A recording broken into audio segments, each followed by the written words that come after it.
लोग वहाँ पे हिंसा करने नहीं गए हुए थे, लोग आंदोलन में शामिल होने के लिए अपने राइट टू एक्सप्रेशन को प्रदर्शित करने गए थे। दिमागी नक्सल की टीम का हिस्सा है रिजिजू, जो हिंदू मुसलमान करने वालों के साथ लगा हुआ, चिपका हुआ है, उनका चेला चांटा बना हुआ है। लोकतंत्र में परमिशन ना देना, परमिशन ना होने का बहाना कब से बनाने लग गए? लोकतंत्र में लोगों को परमिशन लेने की कहाँ जरूरत है प्रदर्शन करने के लिए? बिना कानून और षड्यंत्र और सत्ता में बने रहने के लिए जिन्होंने पैलेट गन चलाने के आदेश दिए, प्राइम मिनिस्टर ने बेशर्मी की हद कर दी। पुलिस के द्वारा जो बर्बरता पूर्वक जो लाठीचार्ज की गई जंतर मंतर पर, उस प्रदर्शन को लेकर के ही सुनवाई हो रही है सुप्रीम कोर्ट में। और सुप्रीम कोर्ट से तमाम चीज़ें निकल करके सामने आ रही हैं कि सुप्रीम कोर्ट ने कहा है कि हाई पावर्ड कमेटी बनाएगी, हाई लेवल की कमेटी बनाई जाएगी जो जांच करेगी किस तरीके की उस टाइम पे पुलिस के द्वारा जाती हुई या फिर क्या कुछ हुआ उसमें। और दिल्ली पुलिस ने वहीं पर सारे जो आरोप हैं उस पे अपनी सफाई दी है और साथ ही कहा है किसी प्रकार की कोई जो कार्रवाई हुई वो केवल सुरक्षात्मक रूप से, मतलब जो है डिफेंड करने के लिए हुई है, और बाकी वैसे कोई गोली भी नहीं चली है, किसी प्रकार की कोई चीज़ नहीं हुई है। इस तरीके की बातें दिल्ली पुलिस कर रही है। वहीं सिवान में भी बिहार पुलिस ने कहा है कि वहाँ पर जो गोली चलाई गई वो ऊपर हवा में चलाई फायरिंग हुई है और उस पर गोली किसी के ऊपर नहीं चली है, और साथ ही वो कांस्टेबल फंस गया था इसलिए उसने गोली चलानी पड़ी। तो इस कुल मिला जुला करके सरकार एक्सेप्ट नहीं कर रही है कि किसी प्रकार की कोई कार्रवाई हुई है। क्या कहेंगे सर इस पर? देखो, जैसे मिस्टर शर्मा ने एफिडेविट दिया है पुलिस डिपार्टमेंट की तरफ से, वो किसी लेवल का पुलिस कमिश्नर है, कोई अधिकारी है पुलिस कमिश्नर से छोटा, उन्होंने एफिडेविट दिया है। पहली बात तो उन्होंने कहा बिना परमिशन के ये प्रदर्शन था, नंबर 1। नंबर 2 कहा उन्होंने कि उतनी ही वो फोर्स या उतना ही बल प्रयोग किया गया जितना ज़रूरी था। ये दोनों गलत बात है। पहले तो सुप्रीम कोर्ट के पास ये मौका है ये तय करने के लिए कि लोकतंत्र में ये परमिशन ना देने की आदत कहाँ से लगी है, बीमारी कहाँ से लगी और कौन इसके लिए जिम्मेदार है इस देश के अंदर। लोकतंत्र में परमिशन ना देना, परमिशन ना होने का बहाना कब से बनाने लग गए? लोकतंत्र में लोगों को परमिशन लेने की कहाँ जरूरत है प्रदर्शन करने के लिए? उनको सूचना देने की जरूरत है। अगर कानून को परमिशन मांगने तक सीमित कर दिया गया तो शासन मानसिकता, तानाशाही और राजशाही हो जाएगी हावी, लोकतंत्र बचेगा नहीं। इसलिए लोगों का प्रोटेस्ट करना अधिकार है और उनको परमिशन लेने की जरूरत बिल्कुल नहीं होनी चाहिए। सुप्रीम कोर्ट के पास ये मौका है इस बात को अपने इस जजमेंट में, इस मुकदमे में ये क्लियर करने की जरूरत है, ये ड्यूटी है सुप्रीम कोर्ट की। नंबर 2, जब इतने लोग थे, आप बता रहे एफिडेविट में 30,000 के करीब लोग थे, उससे ज़्यादा थे, तो जब इतने नागरिक थे, एक तो ये कहा भीड़, ये नॉनसेंस है पुलिस डिपार्टमेंट की तरफ से या कोई भी नेता या कोर्ट अगर लोगों को, देश के नागरिकों को संबोधित करती है भीड़ से, तो ये राजशाही, तानाशाही की निशानी है लोकतंत्र की। लोकतंत्र में नागरिक होते हैं, लोकतंत्र में लोग होते हैं, लोकतंत्र में भीड़ नहीं होती। भीड़ शब्द यूज करना अपमान है नागरिकों का, नागरिकों के अधिकारों का। ये भी नॉनसेंस है, ये बिल्कुल बंद इस देश के अंदर होनी चाहिए। इतने लोग थे तो ड्यूटी थी पुलिस प्रशासन की और दूसरे प्रशासन की कि वो बताते, इंटेलिजेंस एजेंसी की, उनको बताना चाहिए था और ये कहना चाहिए था पॉलिटिकल आकाओं को, पॉलिटिकल एग्जीक्यूटिव को, मंत्री संत्रियों को, सीएम पीएम को, पुलिस कमिश्नर को कि इतने लोग हैं और लोगों के साथ संवाद करना जरूरी है, क्योंकि ये लोगों का अधिकार है और लोग अहिंसा के तरीके से अपनी बात रखना चाहते हैं। वो पार्लियामेंट पे जाना चाहते हैं। चलो पार्लियामेंट उनका नारा था, तो पार्लियामेंट क्या उनके लिए है जिसमें से ज़्यादातर बहुत सारे एमपीओ पे मुकदमे हैं, क्रिमिनल मुकदमे हैं, मुख्यमंत्रियों पे भी क्रिमिनल मुकदमे हैं। इसलिए जब मुख्यमंत्री और एमपी, एमएलए, मंत्री ओ पे मुकदमे हो सकते हैं क्रिमिनल और वो पार्लियामेंट में बैठे हुए हैं जनप्रतिनिधि बन के, तो ये किसने कह दिया कि जिनको सो कॉल्ड हिस्ट्री सीटर या मुकदमे हैं, बेल पे हैं, बाहर हैं, वो जन आंदोलन में नहीं जा सकते, वो अपनी बात नहीं कह सकते, या उनके बच्चे प्रदर्शन कर रहे हैं उनके साथ नहीं जा सकते? ये बिल्कुल नॉनसेंस है, ये बिल्कुल गलत है, ये लोकतंत्र के सिद्धांतों के और संविधान के खिलाफ है जो ये सोच रहे। और मेरे को इस पे भी बड़ी हंसी और दया आती है कि सुप्रीम कोर्ट ने कहा कि भाई बाकी लोगों की एफआईआर उल्टी ली जाए, मगर जो हिस्ट्री सीटर हैं, जिन पे मुकदमे हैं, इस तरह के लोग अगर वहाँ गए हैं उन पे मुकदमे ना ली जाए। ये सरेआम वायलेशन है आर्टिकल 18 का, बराबरी का वायलेशन है। लोग वहाँ पे हिंसा करने नहीं गए हुए थे, लोग आंदोलन में शामिल होने के लिए अपने राइट टू एक्सप्रेशन को प्रदर्शित करने गए थे, देश के युवाओं के साथ थे। ऐसे सभी युवा, कोई भी, चाहे वो जमानत पे है, अगर उसमें कंडीशन नहीं है तो कोई ऐसी, चाहे वो हिस्ट्री सीटर है, इस देश के नागरिक पहले हैं, हिस्ट्री सीटर बाद में है, ऐसे सब लोगों को अपनी बात कहने का फंडामेंटल राइट है।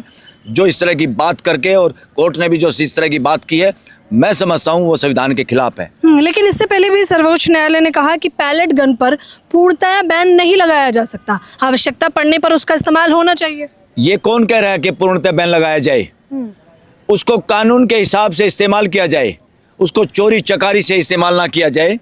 ऐसा कोई हालात नहीं था कि पैलेट गन चलाई जाए। पैलेट गन देश के लोगों की आवाज़ दबाने के लिए, उनके डराने के लिए, ये एक तरह से पुलिस और प्रशासन और सरकार की तरफ से आतंकवादी कार्रवाई थी। ये एक तरह से उन्होंने अपने आप को आतंकवादी श्रेणी में रखा है। ये आतंकवाद है देश के प्रति, देश को डराने के लिए, देश की आवाज़ दबाने के लिए। इसी वजह से देश के लोगों का बोलने का अधिकार हमारा 180 देशों में राइट टू एक्सप्रेशन गिरावट पे है, 160 नंबर के करीब है, दुनिया के सबसे निम्नतम स्तर पे है। किसने पहुंचाया देश को? पुलिस ने, प्रशासन ने, और जो सत्ता में बैठे हुए आका, जिनकी जिम्मेदारी संविधान के हिसाब से मानवीय व्यवस्था स्थापित करने की है, मानवीय मूल्यों को, मौलिक अधिकारों को बचाने की, उनकी सुरक्षा करने की, उनको बढ़ाने की है, वो लोग देश में को डराने में लगे हुए हैं। अगर इस कार्रवाई को कानूनी दृष्टि से मैं देखूं तो यूएपीए के दोषी हैं ये लोग। यूएपीए के दोषी कौन हैं? जो बिना कानून के हिंसा करते हैं, बिना कानून के डराने की कोशिश करते हैं देश को, और बिना कानून और षड्यंत्र और सत्ता में बने रहने के लिए जिन्होंने पैलेट गन चलाने के आदेश दिए। अगर ये पुलिस का एफिडेविट सही होता, हम मान लेते। अगर इस देश के प्राइम मिनिस्टर और होम मिनिस्टर में बयान देने की हिम्मत हुई, दोनों चोरों की तरह से पार्लियामेंट का सामना नहीं कर पाए, इस देश की पार्लियामेंट का। और दूसरा, अभी वो बाद में चलो बात कर लेंगे, उल्टा चोर कोतवाल को डांटे। प्राइम मिनिस्टर ने बेशर्मी की हद कर दी। कहाँ से? लाल किले की प्राचीर से वो नए तरह का एक सबक, दिमागी नक्सल, नए तरह का एक ढकोसला देश को डराने की कोशिश की उस आदमी ने। पहले हिंदू मुसलमान के नाम पे डराता, बातें करता, अब दोबारा जानबूझ के, अब हिंदू मुसलमान तो कर नहीं सकता, तो इन्हीं को, और ना ये नाम ले सकता कि जंजी थे या किसी का खुल के नाम ले सकता, फिर तो लोग पीछे लग जाएंगे।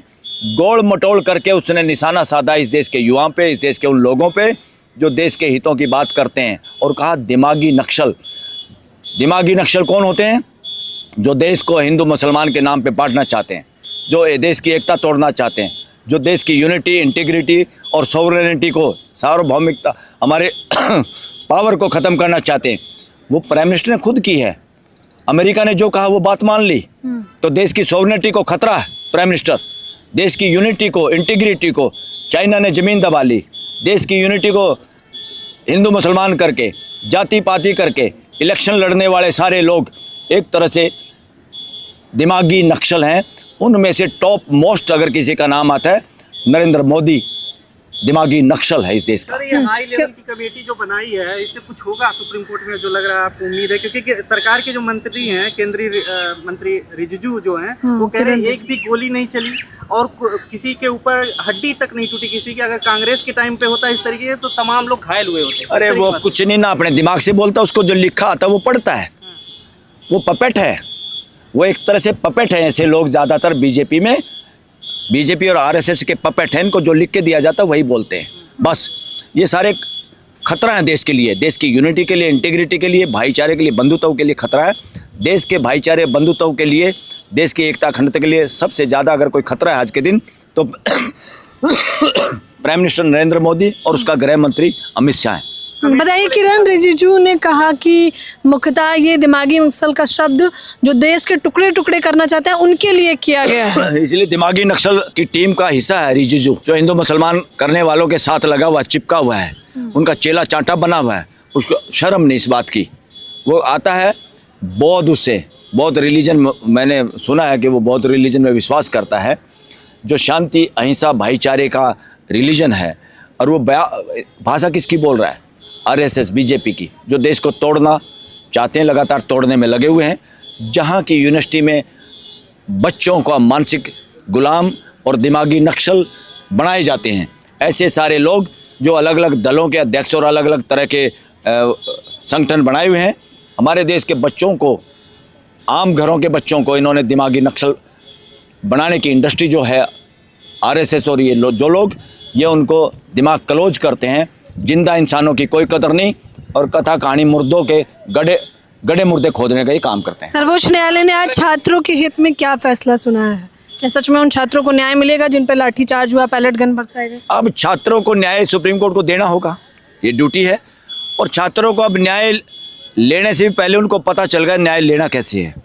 हमारे देश के लोग, युवा खास तौर पे इतने कम्पिटेंट हैं, अब वो उनको के साथ अन्याय कोई कर नहीं सकता और उनको न्याय मिलेगा, वो न्याय लेके रहेंगे। कमेटी बनाई गई है, तो जो हाई लेवल कमेटी बनाई गई है, उस कमेटी को लेकर क्या कोई ट्रांसपेरेंसी आएगी, कुछ बदलाव होगा क्या, उससे जांच निष्पक्ष हो पाएगा? देखो, उसमें किन लोगों को शामिल किया जाएगा उन नामों से पता चल जाएगा देश को। जैसे बहुत बात सुप्रीम कोर्ट, हाई कोर्ट में जिन जजों के सामने केस होता है, लोग पहले अंदाज़ा लगा लेते फैसला क्या आने वाला है। कमेटी में भी पता चलेगा ईमानदार लोग हैं या पपेट लोग भरे जाएंगे, वो पता चल जाएगा, देश के सामने आ जाएगी बात। और ये कमेटी वमेटियाँ लंबी ऐसे चल के गोलमोल करने के लिए अब सुप्रीम कोर्ट अपने संज्ञान में लेके खुद उस पर निगरानी रखेगी तो कुछ ना कुछ न्याय जरूर होगा देश के साथ। सरकार मान नहीं रही है जैसे कि क्या हुआ, क्या क्यों हुआ, तो क्या लगता है कि अब गृह मंत्री के ऊपर जो जिम्मेदारी लोग डाल रहे थे, गृह मंत्री के इस्तीफे की मांग कर रहे थे, तो क्या वो दब जाएगा क्योंकि सरकार नहीं मान रही, कुछ हुआ है? अरे ये नहीं दबेगा, बिल्कुल नहीं दबेगा। गृह मंत्री का भी इस्तीफा होगा, प्राइम मिनिस्टर का भी इस्तीफा होगा। दोनों इस देश में प्राइम मिनिस्टर और गृह मंत्री होने के लायक लोग नहीं हैं, इनसे पीछा छुटाना बहुत ज़रूरी है। ये असली वो है, इन्होंने अपनी पोल खुद खोल ली प्राइम मिनिस्टर ने कि दिमागी नक्सल। उसने इशारा, जब हम दूसरे की तरफ इशारा करते हैं, बाकी 4-5 उंगलियां हमारी खुद की तरफ होती है, उन्होंने इशारा कर दिया कि असली दिमागी नक्सल मैं ही हूँ, जो इस देश को हिंदू मुसलमान करके इतने दिनों से बांट के सत्ता में हूँ और सत्ता में बने रहने के लिए नए नए बातें छोड़ के देश को डराने की कोशिश है। देश को ये डराने की, ये युवा जो हैं, ये जो लोग बोलते हैं खुल के, ये देश के दुश्मन हैं और ये आपके लिए खतरा है। ये लोगों में गलत मैसेज, ये डराने की भाषा है।